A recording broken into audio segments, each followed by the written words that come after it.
Hello student, कैसे हैं आप? आई होप आप सभी अच्छे होंगे। प्यारे बच्चों, आज हम करेंगे कक्षा 7 के हिंदी के पाठ 17 को। इस पाठ का नाम है बच्चों और भी दूं। इस पाठ को आज हम अच्छे से समझेंगे, जिससे कि आगे चल के इस पाठ के प्रश्नोत्तरों को हम आसानी से कर पाए। तो बिल्कुल भी देर ना करते हुए बच्चों चलते हैं इस पाठ की ओर। ये पाठ एक बच्चों कविता है जो कि देश के लिए समर्पित है, देश के लिए लिखी गई है। ठीक है, तो देख लेते हैं इस कविता में क्या दिया है। मन समर्पित, तन समर्पित और यह जीवन समर्पित, चाहता हूँ देश की धरती तुझे कुछ और भी दूं। तो यहाँ पर जो कवि हैं वो कहते हैं, मेरा सब कुछ देश की धरती तुम्हारे लिए समर्पित है। तो यहाँ पर समर्पित का अर्थ क्या है, इसे हमें समझना जरूरी है। समर्पित का अर्थ यहाँ है बच्चों, किसी को कोई चीज आदर्श पूर्वक दे देना। ठीक है, तो यहाँ पर जो कवि है वो अपना सब कुछ देश की धरती को देना चाहता है, यानी समर्पित करना चाहता है। तन, मन और ये जीवन। तन का अर्थ होता है ये शरीर, ठीक है। मन से हम आत्मा अर्थ लगा सकते हैं। जीवन अपना, अपनी जिंदगी, जैसे कि इंग्लिश में हम लाइफ लाइफ भी बोलते हैं। ठीक, और वो इससे भी वो संतुष्ट नहीं होता है। ये सारी चीजें समर्पित करके देश का, फिर भी वो कभी संतुष्ट नहीं होता। वो, उसकी ऐसी इच्छा है कि मेरे पास और भी कुछ है, वो भी मैं तुम्हें समर्पित करना चाहता हूँ, वो भी मैं तुम्हारे लिए देना चाहता हूँ। ठीक है, तो इस तरीके से ये पंक्तियां हो जाती हैं बच्चों। मन समर्पित, तन समर्पित और यह जीवन समर्पित, चाहता हूँ देश की धरती तुझे और भी दूं। ठीक, अगली पंक्तियां हैं। माँ तुम्हारा ऋण बहुत है, मैं अकिंचन, किंतु इतना कर रहा फिर भी निवेदन। तो जो कवि है इस अपने देश को वो माँ के समान मानता है। जिस तरीके से माँ अपने बच्चे को बहुत कुछ देती है, उसी तरीके से उस कवि का मानना है कि देश की धरती ने मुझे बहुत कुछ दिया, जिसका कि मुझ पे ऋण है। ऋण का मतलब होता है उधार या फिर एहसान। ठीक है, माँ तुम्हारा ऋण बहुत है, मैं अकिंचन। अकिंचन का अर्थ होता है गरीब। मैं तो गरीब हूँ, उस ऋण को चुका नहीं सकता। ये अपना सब कुछ समर्पित करके भी चुका नहीं सकता, मैं इतना गरीब हूँ, तुमने मुझे इतना कुछ दिया है। किंतु इतना कर रहा फिर भी निवेदन, लेकिन फिर भी मैं ये निवेदन कर रहा हूँ आपसे। निवेदन करने का अर्थ है मैं प्रार्थना कर रहा हूँ, आपसे एक विनती कर रहा हूँ। ठीक, थाल में लाऊं सजाकर भाल जब भी। थाल, थाल का मतलब होता है एक बड़ी सी प्लेट, और भाल का अर्थ होता है अपना शीश या मस्तक। कि थाल में जब भी सजाकर लाऊं मैं अपना भाल, जब भी मैं अपना मस्तक को थाल में सजा कर लाऊं, यानी जब वो कभी अपने देश के लिए बलिदान दे देगा अपने प्राणों का, तो उसका मस्तक कहाँ, थाल में सजा होगा। ठीक है, और वो देश के लिए समर्पित कर देगा अपने मस्तक को भी।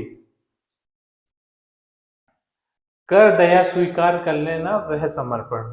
तो मुझ पे एक दया करके, ठीक है, मुझ पे दया करके उस समर्पण को स्वीकार कर लीजिएगा। बस मेरी आपसे इतनी सी विनती है। ठीक है, कभी यहाँ देश की धरती से ऐसा बोलता है। गान अर्पित, प्राण अर्पित, रक्त का कण कण समर्पित। गान मतलब मेरा ये जो गाना है, मेरी जो कविता है, वो आपके लिए समर्पित है। और मेरे जो प्राण हैं वो भी आपके लिए समर्पित है। प्राण का मतलब मेरी जो जिंदगी है वो भी आपके लिए समर्पित है। रक्त का कण कण समर्पित, रक्त का अर्थ होता है यहाँ खून या लहू। ठीक है, रक्त का कण कण मतलब रक्त, मेरे खून की हर एक बूंद आपके लिए समर्पित है। चाहता हूं देश की धरती तुझे कुछ और भी दूं। मांस दो तलवार को लाओ न देरी, बांध दो कसकर कमर पर ढाल मेरी। क्योंकि कवि देश की रक्षा करना चाहता है, देश के दुश्मनों से। तो कवि बोलता है कि मांस दो तलवार को, मतलब मेरी तलवार को साफ कर दो, जिससे कि मैं अपने देश के दुश्मनों से उस तलवार से लड़ सकूं। और बांध दो कमर पर ढाल मेरी। ठीक है, वो तलवार और ढाल लेकर अपने देश की रक्षा करना चाहता है कवि यहाँ पर। ठीक है, और करो ना देर, इसके लिए आप बिल्कुल भी देर ना करो, मैं इसके लिए हमेशा तैयार हूँ, तत्पर हूँ हमेशा। भाल पर मल दो चरण की धूल थोड़ी, भाल मतलब मस्तिष्क, मेरे मस्तिष्क पे मेरी जो धरती माँ है उनके चरणों की धूल थोड़ी सी मल दो, क्योंकि वो अपनी धरती माँ के धूल को वो आशीष के रूप में देखता है, आशीर्वाद के रूप में देखता है। अगर वो मस्तिष्क में वो धूल लगा दी जाती है चरणों की, तो वो उसका ऐसा मानना है कि मुझे मेरी धरती माँ ने आशीर्वाद दे दिया, ठीक है। शीश पर आशीष की छाया घनेरी, मेरे सर पर हमेशा मेरी माँ के आशीर्वाद की छाया बनी रहे। स्वप्न अर्पित प्रश्न अर्पित आयु का क्षण क्षण समर्पित, जो मेरे स्वप्न है, ठीक है, क्योंकि हर एक युवा व्यक्ति के कुछ ना कुछ स्वप्न होते हैं कि वो अपनी जिंदगी में कुछ ना कुछ करना चाहता है। जैसे कि बहुत से लोगों का स्वप्न होता है कि वो घर मकान बड़ा बनाए, उसमें बड़ी से बड़ी गाड़ी रखे, ठीक है, और हर एक ऐशो आराम की चीजें रखे, अपनी घर गृहस्थी बनाए और आराम से रहे। तो ये स्वप्न होते हैं अधिकतर युवाओं के। लेकिन जो हमारा कवि है बच्चों, वो देशभक्ति के लिए, अपनी धरती रूपी माँ के लिए उन सपनों को भी उनके लिए समर्पित करना चाहता है, ठीक है।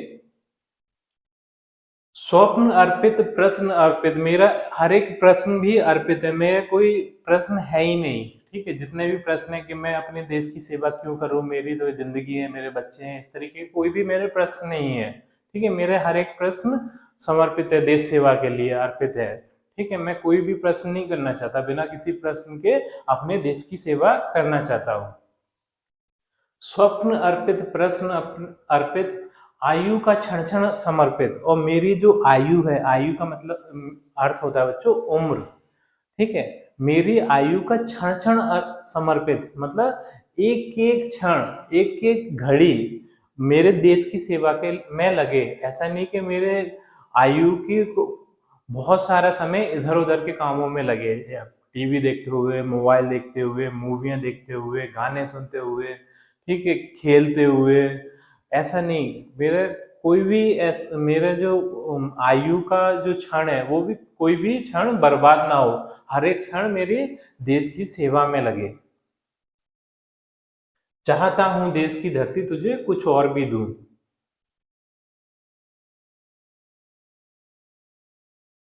तोड़ता हूं मोह का बंधन क्षमा दो।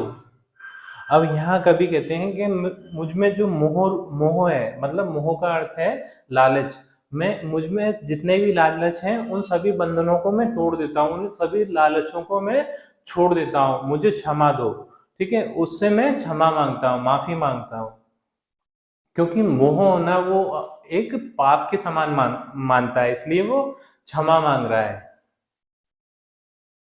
गांव मेरे द्वार घर आंगन क्षमा दो, और मुझे मेरे गांव द्वार आंगन, मेरा घर बार सब मुझे क्षमा कर दो, क्योंकि अब मैं तुम्हारे लिए नहीं जीऊंगा, मैं अपने देश के खातिर देश की सेवा करूंगा। अब मुझे सबके सब मुझे क्षमा कर दो उसके लिए, क्योंकि जो मेरी जिम्मेदारियां थी, उन सभी जिम्मेदारियों से मेरे देश की सेवा सबसे बढ़कर है, ठीक है।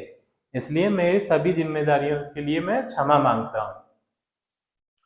आज सीधे हाथ में तलवार दे दो और बाएं हाथ में ध्वज को थमा दो, और मेरे सीधे हाथ में तलवार दे दो, क्योंकि कोई व्यक्ति तलवार को सीधे हाथ में ही लड़ाई लड़ता है, और उल्टे हाथ में ध्वज दे दो। ध्वज का अर्थ है झंडा, ठीक है, हमारे देश का झंडा तिरंगा है, उसे दे दो, क्योंकि कभी देश की सेवा के लिए लड़ना चाहता है तो जो झंडा है वो हमारा ऊंचा रहना चाहिए, हमेशा सदा ऊंचा रहना चाहिए, उसे सीधे उल्टे हाथ में रखकर झंडे को वो आगे बढ़ाना चाहता है, ठीक है, और देश के दुश्मनों से अपने देश की रक्षा करना चाहता है।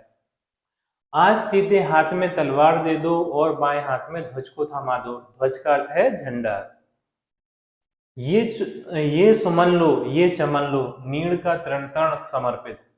सुमन का अर्थ होता है बच्चों फूल, ये फूल ले लो, ये चमन ले लो। चमन का अर्थ है बाग बगीचे, ठीक है, जिसमें फूल पेड़ पौधे लगे हों। तो ये सुमन लो, ये चमन लो, मतलब सब कुछ ले लो, मेरी जितनी भी हंसियां खुशियां सब ले लो। नीड़ का तरण तरण समर्पित, नीड़ का अर्थ होता है बच्चों, जो चिड़िया वगैरह होती हैं वो अपने रहने के लिए एक घोंसला बनाती हैं, उस घोंसले को हम क्या बोलते हैं, नीड़। नीड़ का तरण तरण समर्पित मतलब मेरे जो रहने का स्थान रूपी घोंसला है, ठीक है, उसका तरण तरण मतलब एक एक तिनका ले लो, सब कुछ ले लो, ठीक है। तरण का अर्थ है तिनका। नीड़ का तरण तरण समर्पित, चाहता हूं देश की धरती तुझे कुछ और भी दूं, मतलब मेरे पास जितना है उससे भी मैं देश के लिए समर्पित कर दूं। इस तरीके से बच्चों ये कविता हमारी पूर्ण होती है। आई थिंक ये कविता आपको अच्छे से समझ में आई होगी। यदि बच्चों ये वीडियो आपको अच्छी लगी है तो वीडियो को लाइक कर दीजिए, चैनल को सब्सक्राइब कर दीजिए। आपसे मिलते हैं अपनी अगली वीडियो में।